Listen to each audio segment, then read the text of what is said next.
because she's been there from the very beginning. She's seen it all. She's still working as hard as ever. She's still as passionate as ever. And you know what? I don't think she's even peaked yet.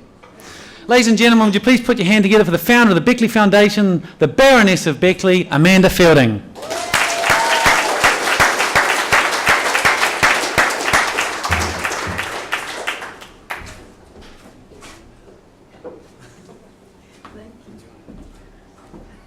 Well, thank you.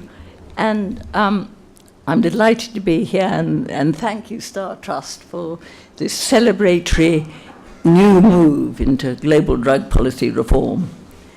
I hope you'll forgive me, but I'll read.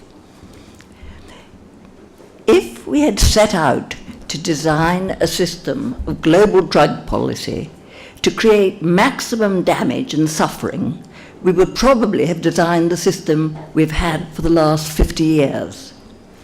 Since the advent of drug prohibition, drugs have become cheaper and more easily available than ever before. The collateral damage, particularly in produce and transit countries, is devastating. Despite the $100 billion of taxpayers' money expended in its suppression every year, the value of the global drug industry is estimated to be in excess of $400 billion per annum, most of it streaming through the hands of highly unpleasant criminals. Drug prohibition is like a cancer in the world. It has undermined states, left a trail of corruption, violence, and death, endemic health problems, and a global network of crime. There is no other social issue which has caused so much suffering which could be mitigated simply by a change of policies.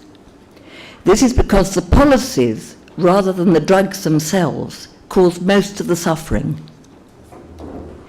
We have been down this road before. In 1919, the US instituted nationwide alcohol prohibition. The result was an almost unmitigated failure. Criminal organizations flourished as never before. The police discovered the joys of corruption. Drinking strong spirits became hugely popular, and health problems multiplied. After 13 disastrous years, the policy was abandoned. Tragically, the real lesson that demand always calls forth its own supply, and that prohibition only hands over lucrative industries to criminals and violent cartels, was not learned. In 50 years of drug prohibition, we have surely seen enough devastation and suffering to lead rational people to seek new solutions. Surely the governments of the world can do a better job of minimizing the overall harms of drugs than the cartels, whose only motivation is profit. When I started the Beckley Foundation 16 years ago, drug policy reform seemed to be a hopeless cause. At that point, there was no attempt to have a scientific evidence base. That is what the Beckley set about helping to provide. But in recent years, we're at last seeing the dam of prohibition crumbling and the water of common sense beginning to seep through the cracks. In 2011, 7 former presidents and 2 sitting presidents, together with 11 Nobel laureates and other global notables, signed the Beckley Foundation public letter calling for a fundamentally different approach to global drug policy. These included President Molina of Guatemala and President Santos of Colombia, both of whom became leading advocates for drug policy reform. Latin America, the region which has suffered the most from the war on drugs, has become the engine of change. Even the USA, the original motor of prohibition, is witnessing a fundamental shift, with 2 US states, Colorado and Washington, recently voting to legalize marijuana for recreational use, and President Obama publicly declaring that cannabis is probably no more harmful than alcohol, something that would have been unimaginable only a few years ago. Meanwhile, Uruguay has become the first nation in the world to establish a legal market for recreational cannabis. These policy initiatives, combined with the positive outcomes of recent research into the potential medicinal and therapeutic benefits of certain psychoactive substances, are helping, slowly but surely, to change world opinion in favour of a more rational approach. Recognizing that prohibitionist approach does not work, we must seek out alternative policies. At the beginning of the 21st century, in reaction to the prohibition of classical psychoactive substances and their analogues, under the UN Conventions of 1961 and 71, a new phenomenon emerged, the so-called legal highs or designer drugs, a category of psychoactive compounds not included in the UN schedules. These new psychoactive substances, or NPSs as they're called, are created by freelance chemists, largely imitating the work of the wonderful Sasha Shulgin, who had been producing and self-assessing new psychoactive substances for decades. They are mostly manufactured in China and India and sold via the internet, a process which no government has been able to effectively control. Governments around the world reacted to this proliferation of so-called legal highs by prohibiting the substances almost as soon as they attracted media attention, with the result that the chemists move on to design a newer compound which can easily be more harmful than the now banned predecessors. This game of cat and mouse encourages the proliferation of NPSs, so that now a new NPS is being produced and brought to market every week. Since the governments of the world do not scientifically test these NPSs for toxicity, the market is totally uncontrolled, resulting in millions of young people around the world regularly ingesting unknown powders produced in unregulated ways and sold without restriction. Those unfortunate enough to end up in a hospital face doctors who have no idea what compound they are dealing with or how to treat its effects. Because of New Zealand's geographical isolation in the South Pacific, it is far from the supply routes of classic psychoactive substances such as cocaine and opium, and so quickly became an attractive market for the consumers and producers of legal highs. This resulted in a new and unusual drug landscape, which led to early realization that new tools were needed if a way was to be found to minimize the harms of this rapidly expanding market. New Zealand has often been the harbinger of new solutions to key policy challenges of our times. It was the first country to recognize the equality of indigenous people. It was the first country to grant women the vote. And now, while much of the rest of the world seems stuck in the futile rhetoric of reactive prohibition, New Zealand has given us a new paradigm of regulation in the form of the Psychoactive Substances Act, a bill which was passed in mid-2013 with broad political support. The Psychoactive Substances Act is unique for several reasons.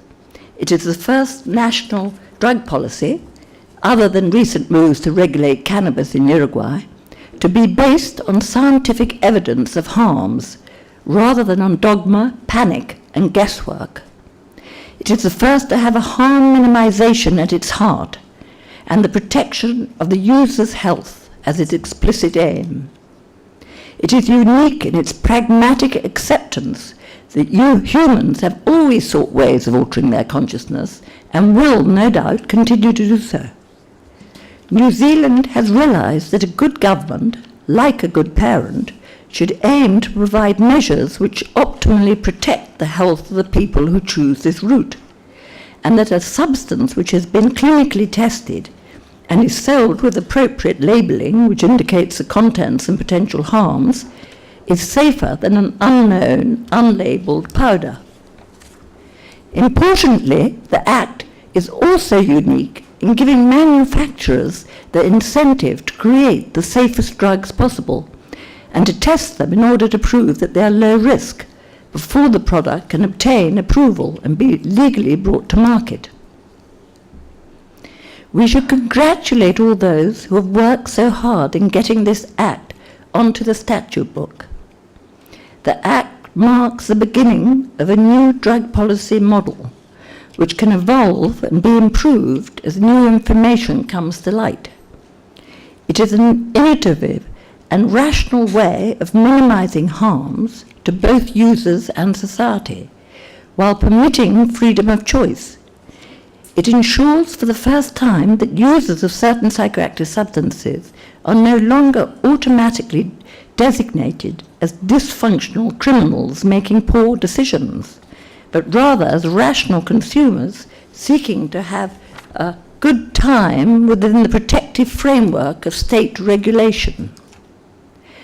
Whilst the principles and purpose of the Act have rightly been positively received, it would be naive to announce its success before it has been fully implemented, or before there's been time to assess the actual impact of the model.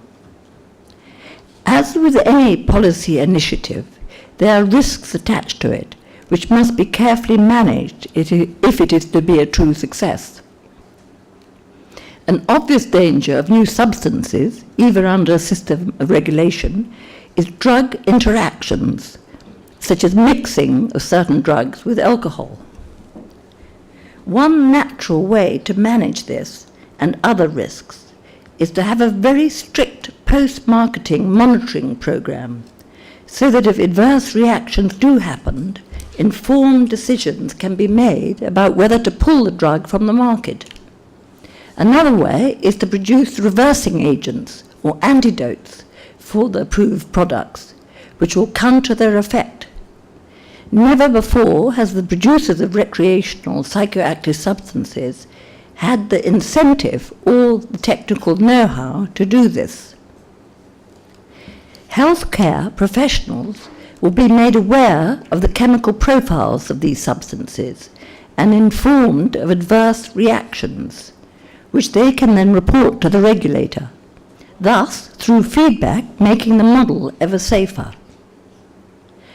New Zealand has shown that collaboration between the various stakeholders, such as government agencies and the industry, is the most effective way of minimizing harms and protecting the health of the consumer.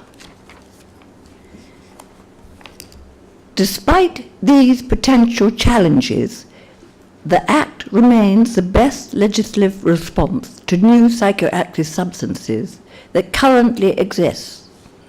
It is especially comforting to note that the evidence-based approach of the Act extends not only to the testing of substances for relative levels of risk, but also to the working of the Act itself. Inherent to evidence-based policy is the ability to adapt and improve it when new information or evidence comes to light. To this end, a review of the Act will be conducted within the next 5 years. This is in contrast to the vast majority of drug policies worldwide, where the power of inertia and the inflexibility of the international drug control regime have ensured that ineffective or harmful policies have remained in place for decades, irrespective of evidence pointing to their manifest failure. The new Psychoactive Substances Act opens the way to a better future for drug policy, a future that puts reason before rhetoric and science before politics. I trust that in the coming years, other countries will follow New Zealand's enlightened leadership. An additional value of the New Zealand approach is that it reminds us that those laws which legislate for how we're allowed to alter our consciousness should not be determined by archaic moralistic ideas about which substances are culturally acceptable, but by science and evidence of harms. We know that many of the drugs which are currently listed in the UN Conventions of 1961 and 71 are there for reasons which are completely unscientific. In this regard, the New Zealand solution has come at a especially relevant time. In 2016, the member states of the United Nations will meet in order to debate for the first time what new options might be considered for the reform of global drug policy. As the New Zealand initiative is implemented and evidence of its successes and challenges come to light, it is my hope, and the hope of many others, that the world will look to New Zealand for inspiration. Perhaps the New Zealand model of scientific testing and strict regulation, or something very similar to it, can be used as the framework for regulation of other currently illegal substances, such as cannabis, MDMA, and classic psychedelics. The New Zealand government is to be congratulated for breaking new ground and offering the world a new pathway to reform, one which aims to protect the precious commodities of health and freedom, and does so through a system based on scientific evidence and common sense. Thank you.